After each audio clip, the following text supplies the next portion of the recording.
வணக்கம், நான் லாவண்யா குஸ்லி ஃபேமிலிக்கு அனைவரையும் வரவேற்கிறேன். ஃபர்ஸ்ட் ஒரு எக்ஸாம்பிளோட நான் ஸ்டார்ட் பண்றேன். நான் வந்து பட்ஜெட்ல இது அதாவதுன்றதை விட தாண்டி உங்களுக்கு ரொம்ப எளிமையா சொல்ல விருப்பப்படுறேன். நான் எம்என்சியில் ஒர்க் பண்ணிட்டு இருந்தேன், அதாவது மெடிக்கல் பில்லிங் கம்பெனி. ஓகேங்களா? அந்த மெடிக்கல் பில்லிங் கம்பெனி எப்படின்னா, ஃபாரின்ல யூஎஸ்ல பல ஊர்கள்ல இருந்து வரும். அட்லாண்டா, கலிஃபோர்னியா, அந்த மாதிரி பல இடங்கள்ல இருந்து எங்களுக்கு ப்ராஜெக்ட்ஸ் வரும். அவங்க என்ன பண்ணுவாங்க, ப்ராஜெக்ட்ஸ் எங்களுக்கு அனுப்புவாங்க, அதாவது எங்க கம்பெனிக்கு அனுப்புவாங்க. எங்க கம்பெனி என்ன பண்ணுவாங்க, இருக்கிற எம்ப்ளாயீஸ்க்கு டிபார்ட்மெண்ட் வைஸ் பிரிச்சு கொடுத்து அந்த வேலை வாங்குவாங்க. ஒரு எக்ஸாம்பிளுக்கு எங்களுக்கு 1 லட்சம் ரூபாய் சம்பளமா யுஎஸ் கம்பெனி இந்த கம்பெனிக்கு, அதாவது இந்தியாவில் இருக்கிற எங்களுக்கு வேலை கொடுத்துட்டு இருக்கிற இந்த இந்தியன் கம்பெனிக்கு அனுப்புவாங்க. இவங்க எங்களுக்கு எவ்வளவு கொடுப்பாங்க தெரியுமா? 10,000 15,000 கொடுப்பாங்க. அப்போ மொத்தம் அந்த 80-85,000 கிட்டத்தட்ட கம்பெனிக்கு போயிடும். ஒரு எம்ப்ளாயி கிட்ட இருந்தும் இந்த அமௌண்ட் கம்பெனிக்கு போயிடும். ஸோ கொள்ள லாபம் யார் சம்பாதிக்கிறா? Indian company. இது ஏன் இங்க சொல்ல வரேன்னா, இதுதான் போன வருடங்கள்ல இதுக்கு முன்னாடி நடந்த ஆட்சியில நடந்த பட்ஜெட்ல குளறுபடிகள். பட்ஜெட் அலாட் பண்ணுவாங்க, எப்படி இப்போ 1 லட்சம்னு வச்சுக்கோங்க. அவங்க கிட்ட வேலை நடக்கிறது 10,000 15,000 இருக்கும். மீதி 80-85,000 எங்க போகும்? அமைச்சர்கள் பாக்கெட்டுக்கு போகும். அமைச்சர்கள் ஒரு 10% எடுத்து வச்சுக்கிட்டு மீதி ஸ்டாலின் ஐயா டாக்ஸ்ன்னு தனியா பிரிச்சு அமைச்சிருவாங்க. இப்போ வீட்டுக்கு ஒரு பட்ஜெட் அலாட் பண்றோம். என்னோட வீடு தான் நான் எடுத்துக்கிறேன். என் கணவர் வந்து 4 இலக்கங்கள் 5 இலக்கங்கள்ல சம்பாதிச்சுட்டு இருந்தப்போ அவர் கொடுத்தது 4 இலக்கங்கள்ல தான் வீட்டுக்கு பட்ஜெட் அமௌண்ட் கொடுப்பார். இப்போ அவர் 5 இலக்கங்கள் 6 இலக்கங்களை தாண்டின அப்புறம் கூட அந்த ஒரு சில ஆயிரங்கள் தான் எங்களுக்கு ஏற்றி கொடுத்துருக்காரு. இதுல வச்சு பட்ஜெட் பண்ணு, இதை தாண்டி போகக்கூடாது அப்படின்னு சொல்லி கணக்கு பண்ணி கரெக்டா கொடுப்பாரு. எக்ஸ்ட்ரா ஒரு 100 அப்படி போகாது, எக்ஸ்ட்ரா ஒரு 100 இப்படி வராது. ரொம்ப கரெக்டா பட்ஜெட் பத்மநாபனா வேலை பார்ப்பாரு. ஆனா உண்மையிலேயே எக்ஸ்ட்ரா எப்பெல்லாம் கொடுக்குறாங்களோ அப்பெல்லாம் அதை நான் வந்து தேவையில்லாத விஷயத்துக்கு தான் செலவு பண்ணியிருக்கேன். ஸோ அவர் பட்ஜெட் போட்டு வேலை பார்க்கறதாலதான், பட்ஜெட் போட்டு ஒரு அமௌண்ட் என்கிட்ட கொடுக்கறதாலதான் அவர் ஓரளவுக்கு ஏதாவது அமௌண்ட்டை சேவ் பண்ண முடியும். இன்னொரு எக்ஸாம்பிள் சொல்றேன். எங்க குடும்பத்திலேயே இன்னொருத்தவங்க இருக்காங்க. அவங்க எப்படின்னா கிரெடிட் கார்டு பைத்தியம் அவங்கலாம். இப்போ இந்த கிரெடிட் கார்டு வந்துருச்சு அப்படின்னும் போது கிரெடிட் கார்டில் போட்டு மாசம் இஎம்ஐ கட்டிக்கிட்டா போகிற பொருள் வீட்டுக்கு வந்துட போகுது. அது மாசம் இஎம்ஐ கட்டினா கண்ணுக்கு தெரியாம போயிட போகுது. இப்படி ஒரு சில பேர் இருக்காங்க. ஆனா இஎம்ஐ பல வருடங்கள் கட்டுவாங்க. ஆனா இதே என் வீட்டுக்காரர் எடுத்துக்கிட்டீங்க அப்படின்னா இஎம்ஐயே எடுக்க மாட்டாரு. கடைசி வரைக்கும் இஎம்ஐ எடுக்கக்கூடாதுன்னு தான் நினைப்பாரு. ஆனா சப்போஸ் அப்படி ஒரு பொருள் எடுக்கிற பை சான்ஸ் 99% அது பக்கம் போக மாட்டாரு. பை சான்ஸ் ஏதோ ஒரு காரணம், ரொம்ப முக்கிய காரணம் எடுக்கணும் அப்படின்னு நினைச்சு போயிட்டாங்கன்னு வச்சுக்கோங்க. அதுக்கு 1 லட்சம் ரூபாய்க்கு பொருள் வாங்குறாருன்னா இஎம்ஐ 10,000 வச்சுக்கோங்க. அடுத்த மாசம் 20-30,000 கட்டிடுவாரு. ஸோ எவ்வளவு சீக்கிரம் முடியுமோ அவ்வளவு சீக்கிரம் அடைக்கணும் அப்படின்றதுக்காக முடிஞ்ச அளவுக்கு அதிகமா கட்டி கடன் அடைப்பாங்க. வெறும் இஎம்ஐ மட்டும் கட்டினா நம்ம கடன் அடையாது. ஏன்னா அசல் அப்படியே இருக்கும், வெறும் வட்டி தான் இஎம்ஐ போயிட்டு இருக்கும்.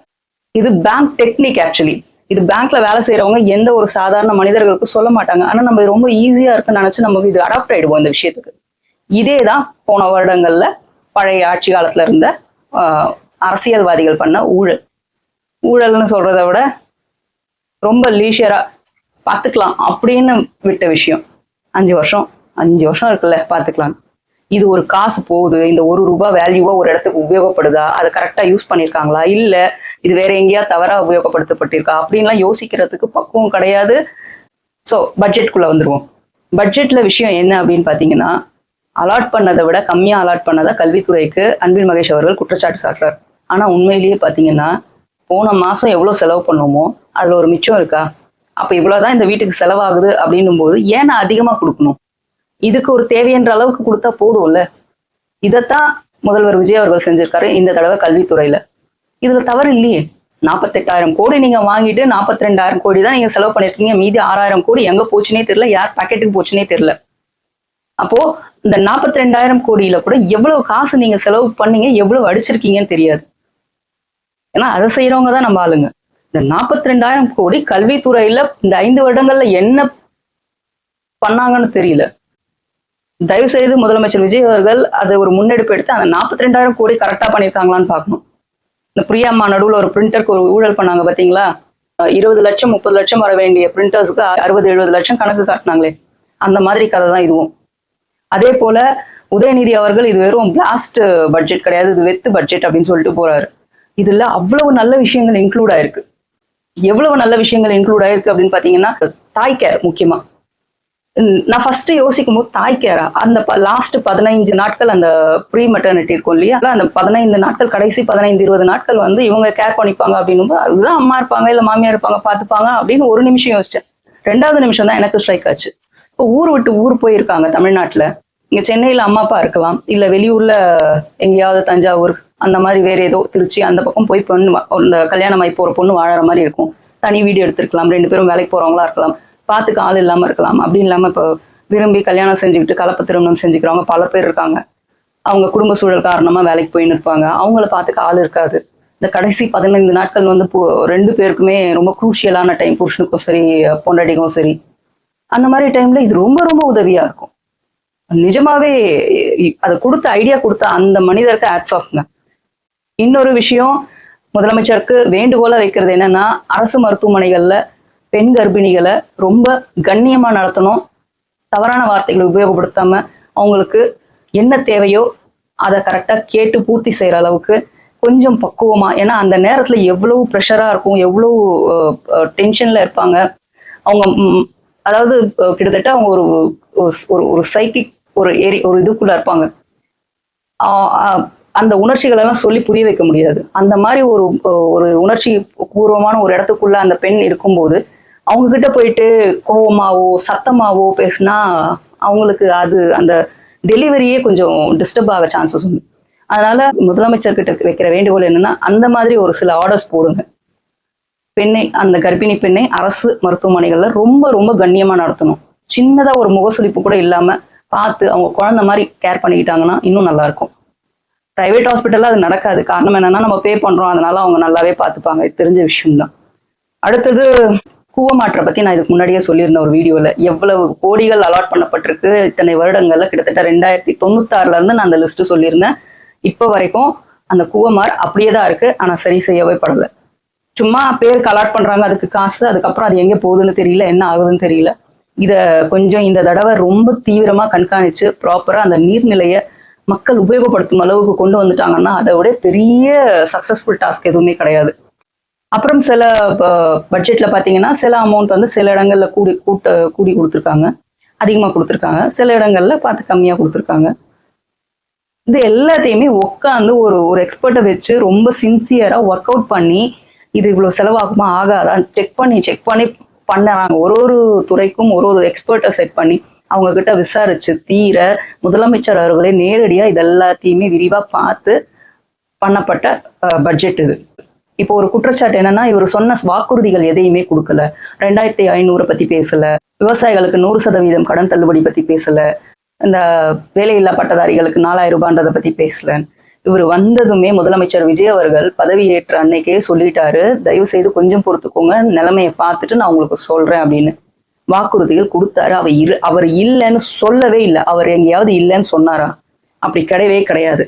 அவர் உள்ள வந்த அப்புறம் இந்த நிதிநிலையை பார்க்கும்போதுதான் தெரியுது எங்க பிடிக்குது, எங்க செலவு பண்ணணும், எங்க செலவை கம்மி பண்ணணும், இதுக்கு செலவே பண்ண வேண்டாம், இது வேஸ்டா பணம் ஒரு இடத்துல ஓட்டையில போயிட்டு இருக்கு, அந்த மாதிரி இடம் யார் அடிக்கிறாங்க, அவங்க கிட்ட இருந்து எப்படி வாங்குறது, இந்த மாதிரி எல்லா விஷயங்களையும் பார்த்தா மட்டும்தான் அதுக்கப்புறம் அதையெல்லாம் கலெக்டிவா வச்சப்புறம் தான் இதை இம்ப்ளிமெண்ட் பண்ண முடியும். கொஞ்சம் யோசிச்சு பாருங்க. நம்ம முதல்லயே இதை பழக்கத்தை கொடுத்துட்டோம். 2500 முதல்லயே நம்ம வந்து ஆரம்பிச்சிட்டோம். இந்த முதலமைச்சர் மே 10ஆம் தேதி பதவி ஏற்றாரு இல்லையா, அடுத்த மாசம் ஜூன்ல இருந்தே கரெக்டா 2500 போட்டுட்டு ஒரு 6 மாசம் கழிச்சு ஷார்டேஜ் ஆகுது அப்படின்னப்போ நிறுத்திட்டாங்க அப்படின்னா அந்த பெண்மணிகளுக்கும் சரி, அந்த வேலை இல்லா பட்டதாரிகளுக்கும் சரி, இதுல பழக்கப்பட்டப்புறம் அதை விட்டுட்டாங்கன்னா என்ன ஆகும்? அட்லீஸ்ட் இந்த ஒரு 6 மாசம் டைம் சொன்னா சரி, இத்தனை நாள் அட்ஜஸ்ட் பண்ணுவோம், இன்னும் கொஞ்ச நாள் அட்ஜஸ்ட் பண்ணிப்போம் அப்படிங்கிற அளவுக்கு கொஞ்சமாவது அதுக்கேற்ற மாதிரி ஏதாவது மேனேஜ் பண்ணிப்பாங்க. ஆனா ஒன்ஸ் இது கொடுத்துட்டு ஸ்டாப் பண்ணா அவங்க எவ்வளவு டிஸ்டர்ப் ஆவாங்க நடுவுல. உண்மையிலேயே ஓட்டு போட்டவங்க எல்லாரும் இதை எதிர்பார்த்து போடலதான். அதுக்காக ஓட்டு போடாதவங்க ஆனா இதை எதிர்பார்ப்பாங்க. கண்டிப்பா சொன்னீங்கல்ல ஏன் கொடுக்கல அப்படின்ற கேள்வி எழுப்புவாங்க. ஆனா முதலமைச்சர் விஜய் அவர்கள் எல்லாருக்காகவும், தமிழக மக்கள் எல்லாருக்காகவும் தான் அங்க உட்காந்து வேலை பார்த்துட்டு இருக்காரு. கண்டிப்பாக அவர் செய்வாரு, அவர் சொன்னதை செஞ்சு தீர்வாரு. அது ஒன்றும் பெரிய கஷ்டம் கிடையாதுங்க. அந்த ஸ்டாலின் டாக்ஸ்ன்றது, அந்த டாக்ஸ் எங்கெல்லாம் போதோ அந்த டாக்ஸ் எல்லாம், தேவையில்லாத இடத்துக்கு போற டாக்ஸ் எல்லாம் பிடிச்சாலே நான் உங்களுக்கு கொடுக்க முடியும் தெளிவா பரப்புரை டைம்லயும் சொன்னாரு. அப்படி இருக்கும்போது நீ இப்பயே கொடுத்தாகணும், நீ நாளைக்கே கொடுத்தாகணும், சொன்னதை செய்யல எது 90 நாள் 100 நாள்ல இந்த ஆட்சி வந்ததுக்கு அப்புறம், தாவேகா ஆட்சி வந்ததுக்கு அப்புறம் நீங்க சொன்னது செய்யல 100 நாட்கள்ல சொன்னது செஞ்சிடணும். அதாவது ஒரு நாளைக்கு ஒன்னொன்னு செஞ்சு முடிச்சிடணும். ஏன்னா போன 5 வருடங்கள்ல அதுக்கு முன்னாடி இருந்த ஆட்சி காலத்துல இருக்கிறவங்க எல்லாம் ஆட்சியாளர்கள்லாம் 4 நாள் ஒரு புரட்சி செஞ்சுட்டு இருந்தாங்க. அதனால தாவேகா ஆட்சியும் அதே மாதிரி செய்யணும்னு எதிர்பார்க்கறாங்க. ஏதாவது சொல்லிட போறாங்க மக்களுக்கு தெளிவா கண்ணுக்கு முன்னாடி தெரியுது எவ்வளவு புரட்சி நடந்துகிட்டு இருக்கு இந்த தாவேகா ஆட்சி வந்த அப்புறம். எவ்வளவு விஷயங்கள் மாறி இருக்கு. பயப்படுறாங்க கை நீட்டுறதுக்கு, லஞ்சத்துக்கு. வெளியே வந்து போராட்டம் நடத்த ஆரம்பிக்கிறாங்க. ஜிபேல பணம் வந்தாலே உள்ள புடிச்சு போட்டுடுறாங்க. அப்ப இது எந்த அளவுக்கு ஸ்ட்ரிக்டா ஃபாலோ பண்றாங்கன்ற ஒரு பெரிய விஷயம் இருக்குல்ல, ஆச்சரியகரமான விஷயம். இந்த மாதிரி கொண்டு வந்து நிறுத்தது எவ்வளவு கஷ்டம் தெரியுமா? சாதாரணமா அதை மேனேஜ் பண்றது எவ்வளவு கஷ்டம் தெரியுமா? இதனால முதலமைச்சர் விஜய் அவர்களுக்கு எவ்வளவு ரிஸ்க் தெரியுமா? அத்தனையும் தாண்டி மக்களுக்காக இவ்வளவும் செஞ்சுக்கிட்டு இருக்காரு. அதுல எனக்கு ஒரு பைசா வேண்டாம்னு சொல்லி வந்தவர் அவர். இப்ப வரைக்கும் வேற எந்த ஆட்சியாளர்களாவது அந்த வார்த்தையை சொல்றாங்களா? இல்ல அவங்க கட்சி ஆளுங்க நாங்க ஊழலே பண்ண மாட்டோம், நாங்க லஞ்சம் வாங்க மாட்டோம், எங்களுக்கு ஒரு பைசா வேணாம்னு ஒரு தடவை ஊடகத்துக்கு முன்னாடி வந்து சொல்றாங்களா? எடப்பாடி ஐயாவும் சொல்லல, உதயநிதி ஸ்டாலின் ஐயாவும் சொல்லல, மு.க. ஸ்டாலின் அவர்களும் சொல்லல. ஆனா வந்து பேசுறது மட்டும் பாருங்க. இந்த பட்ஜெட்டை பத்தி பேசும்போது கூட சொல்றாரு, நேத்து எவ்வளவு என்ன அலக்கழிச்சாங்க, இங்க இருந்து வேன் ஏத்தி கூட்டிட்டு போனாங்க, அங்க இருந்து கொண்டு போய் ஸ்டேஷனுக்கு விட்டாங்க, ஸ்டேஷன்ல இருந்து வெளியே வந்து அவங்க கார்ல வெளியே வந்தாங்க. அழகா ஒரு 4-5 மணி நேரம் டிராவல்ல தானே போயிருந்தாரு. நடுவுல அவர் அவங்க சார்பாவே உணவுகள் கூட அவர் பரிமாறப்பட்டிருக்கு. அப்படி இருக்கும்போது என்ன கஷ்டப்பட்டுட்டாரு இவர், என்ன அலக்கழிச்சிட்டாங்க, இவர் என்ன நடக்க விட்டா கூட்டு போனாங்க? வெறும் என்கொயரி, அதுவும் என்ன மாதிரியான கேஸ்? நார்த் சைடெல்லாம் கிழிக்கிறாங்க, பொம்பளை கேஸ்ன்னு கிழிக்கிறாங்க. ஆனா இங்க என்னமோ வந்து சுதந்திர போராட்ட தியாகி வந்து வீர திலகமிட்டு வீட்டுக்குள்ள ஆர்த்தி எடுத்து கூப்பிட்டு வராங்க. சுதந்திர போராட்டத்துல போயிட்டு போராடிட்டு வந்தவர், அதனால வீட்டுல வீர திலகமிட்டு கூட்டிட்டு வராங்க. இதுல வந்து எனக்கு கமெண்ட்ஸ்ல வேற வருது, அவங்க வந்து கட் காப்பி பேஸ்ட் பண்ணிட்டாங்க. கமெண்ட்ஸ்ல வந்து கட் காப்பி பேஸ்ட் பண்ணிட்டாங்கன்னு சொல்றாங்க. லைவ்னு ஒண்ணு இருக்கும், லைவ் போயிருக்கும். அந்த நாள் என்னைக்கு உதயநிதி ஸ்டாலின் அவர்கள் பேசினாங்களோ அன்னைக்கு லைவ் போயிருக்கும். அந்த லைவ் எடுத்து பாருங்க தயவு செய்து. அங்க யாருமே கட் காப்பி பேஸ்ட் பண்ண முடியாதுங்க. உங்களை மாதிரி அப்பாவிகள் இருக்கிற வரைக்கும் இந்த மாதிரியான கட்சிகள் உங்களை யூஸ் பண்ணிட்டு தான் இருப்பாங்க. நான் திருப்பியும் சொல்றேன், நான் தாவேக்காக்கு முட்டு கொடுக்குறேன்னு நினைக்காதீங்க. தாவேக்கால தப்பு இருந்தாலும் நாங்க கேட்போம், அதுதான் நாங்க. நீங்க தப்பு இருந்தா கேட்க மாட்டேங்கிறீங்க, மூடி மறைக்கிறீங்க. தயவு செய்து அதை மட்டும் செய்யாதீங்க. தப்பு இருந்தா உங்க கட்சிக்குள்ள நீங்க போய் தட்டி கேளுங்க. எங்க முன்னாடி நீங்க கேட்கணும் அவசியம் இல்லை. நீங்க போய் உங்க கட்சி ஆளுங்களை போய் கேட்டு பாருங்களா, 2வது நாள் வெளியே அடிச்சு துரத்திடுவாங்க. ஆனா நாங்க சொன்னோம்னா எங்களுக்கு காது கொடுத்து கேட்பாங்க. அப்படியா, என்ன தவறு நடந்திருக்கு, நாங்க பாக்குறோம், சரி பண்ண பாக்குறோம். இங்க தமிழக வெற்றி கழகத்தோட மெயின் மோட்டோ என்னன்னா, மக்களுக்கு யாரும் துரோகம் பண்ணக்கூடாது, மக்களை ஏமாத்தக்கூடாது, மக்களை வஞ்சிக்க கூடாது, அவங்களுக்கு போய் சேர வேண்டியது நியாயமா போய் சேரணும். இவ்வளவுதான் தமிழக வெற்றி கழகத்தோட மோட்டோ. இதை செஞ்சுட்டாலே முதலமைச்சர் விஜய் அவர்களுக்கு பெரிய சாட்டிஸ்பாக்சன். அதுக்காக தான் அவர் போராடிட்டு இருக்காரு. உங்களை வந்து உங்க கட்சிகள் அப்படியே உதறி தள்ளிடுங்கன்னு சொல்லல, நியாயமான விஷயத்த கேளுங்க. இது நியாயமா தெரியலையே அப்படின்னு கேளுங்க. ஒரு பெண்ணையோ இல்ல ஒரு பொது இடத்துல அவதூறா பேசுறது, அசிங்கமா பேசுறது எந்த அளவுக்கு நியாயம்? அப்புறம் இன்னொருத்தர் வந்து கமெண்ட் போட்டிருந்தாரு, டேஷ்னு பேசுறது கரெக்டா அப்படின்னு. டேஷ்னு பேசும்போது அதுல பல அர்த்தங்களை நீங்க போட்டுக்கலாம், பல வார்த்தைகளை நீங்க போட்டுக்கலாம், ஓகேங்களா? டேஷ் தானே சொன்னாரு அப்படின்னு போயிட்டே இருப்பாங்க. அதை நான் ஜஸ்டிஃபை பண்ணல, இருக்கிறத சொல்றேன். வாயில நல்லா வந்துரும்னு சொன்னாரு, ஆனா அங்க என்ன வந்துச்சு? எதுவுமே வரல. ஆனா இங்க கொச்சையான வார்த்தைகள் வந்தது. அதுதான் அங்க நாங்க வந்து திருப்பி சொல்லிக்கிட்டு இருக்கோம். இல்லைன்னு தயவு செய்து முட்டு கொடுக்காதீங்க. தவறுன்னா தவறு. உங்க வீட்டு பிள்ளைகள் அந்த வார்த்தையை பேசினா ஒத்துப்பீங்களா? இன்னும் சில பேர் என்ன பேசுறாங்க, தவறே இல்லை, அங்க அது தப்பாவே பேசல, அந்த வார்த்தையில என்ன தப்பு இருக்குன்னு முட்டு கொடுக்குறாங்க இந்த அண்டா செந்தில்வேல் மாதிரியான ஆளுங்க. ஐயா தயவு செய்து வெளியே வந்து மக்கள் முன்னாடி இப்படி பேசிடாதீங்க. அவ்வளவுதான், கொந்தளிச்சு போயிடுவாங்க. ஏன்னா மக்கள் எல்லாம் நிஜமாவே அன்னைக்கு அவ்வளவு கொண்டாடினாங்க அந்த விஷயத்த. தவறு இல்லைன்னா ஏன் நேஷனல் மீடியா வரைக்கும் இந்த விஷயம் போய் ட்ரெண்ட் ஆகுது? நம்ம தமிழ்நாடை பத்தி எவ்வளவு தேவையில்லாத டிஸ்கஷன், டிபேட்ஸ். கேட்டா தமிழக வெற்றி கழகம் காசு கொடுத்து பண்ண வச்சாங்களாமா. தமிழக வெற்றி கழகத்துக்கு வேற வேலையே இல்லையா? எனக்கு கூட ஒரு கமெண்ட் வந்துருது, ரூட் மாஃபியான்னு. ஐயா அந்த ரூட் மாஃபியா யாருன்னு கொஞ்சம் கண்ணில் காட்டுங்கய்யா. எங்களுக்கு இந்த மாதிரியான ஒரு விஷயம் இது வரைக்கும் நாங்க கேள்விப்பட்டதே கிடையாது. சொன்னா நீங்க நம்ப போறது கிடையாது, இதுதான் உண்மை. இங்க வந்து காசு கொடுத்தோ யாரையுமே பேச வைக்கல. நாங்க தமிழக வெற்றி கழகத்துக்காக ஆதி காலத்துல இருந்து உண்மையா பேசிட்டு இருக்கோம், இன்னமும் பேசும். இதெல்லாம் நீ பேசவே கூடாது, நீங்க எந்த அடக்குமுறையும் கிடையாது. ஆனா உங்கள அடக்குமுறை இருக்கு. எப்பவுமே இது வரைக்கும் இல்லாத கட்சிகள் செய்யாத, ரொம்ப நாளா இதெல்லாம் இல்லாம இருந்த குழந்தையில பார்த்த இந்த விஷயங்கள்லாம், இந்த கடை அடைப்பு, தீ குளிக்கிறது, இந்த மாதிரியான விஷயங்கள்லாம் ட்ரை பண்றது இது முன்னாடி பார்த்தது. அந்த குழந்தையான இருக்கிற டைம்ல டிவியில பார்த்தது. இப்போ இத திமுக போராட்டத்துல திமுக போராளிகள்ன்ற பேர்ல கொத்தூஸ் செஞ்ச வேலை. இது நியாயமா? நீங்களே சொல்லுங்க. அந்த மாதிரி மக்களுக்கு இடையூறா நிக்கிறதும், மக்களை அடிக்கிறதும், கடையை மூட சொல்றதும், தீ குளிக்கிறன்றதும் எந்த அளவுக்கு நியாயம்? நானா இருந்தா வச்சுக்கோங்களேன், அந்த போலீஸ் கையில இருக்க லத்தி எடுத்து நானே அந்த அளவுக்கு கோவம் வருது. இந்த சாமி படத்துல சொல்லுவாருல்ல, தப்பா பேசுனா தப்பா பார்த்தா எடுத்து அடின்னு, அந்த மாதிரி தான் தோணுது.